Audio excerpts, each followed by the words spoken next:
Bir maqala, өнер алды бірлік, ырыс алды тірлік дейді. Бірлік қандай елде болады? Қайтсе тату болады, оны білмейді. Қазақ ойлайды, бірлік ат ортақ, ас ортақ, киім ортақ, дәулет ортақ дейді.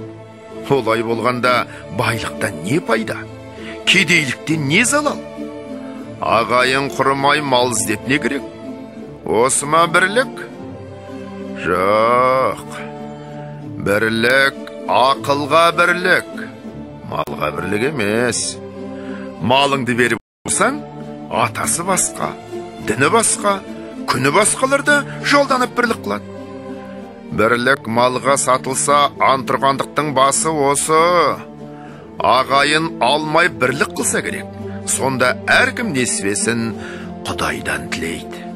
Әйтпесе Құдайдан тілемей, шаруа іздемейді. Әуелі біріне бірі пәлез дейді. Не түсін, не ажарын, не өкпесін бұлдап, ол болмаса бір пәле салып, қорғалатып, әйтеуір бірін-бірі алдаудың амалын іздеседі. Мұның қай жерінен бірлік шықты? Ырыс алды тірлік дейді. Ол қай тірлік? Ол осы жан кеудеден шықпағандық па? Жоқ, ондай тірлік итте де бар. Ондай тірлікті қымбат көріп, бұлдаған адам өлімді жау көріп, ақиретке дұшпан болады. Жанын қорғалатып, жаудан қашып, қорқақ атанып, еңбек қылудан, қызмет қылудан қашып, еріншек атанып, дүниеде айтылған ырысқа дұспан болады. Ол айтқан тірлік олар емес.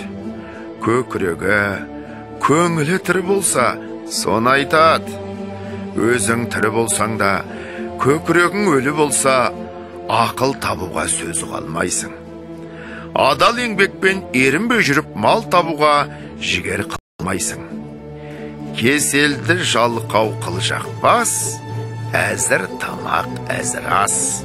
Сыртың пысық, ішің нас, артын ойлап, ұялмас болып жүріп, тірімін деме.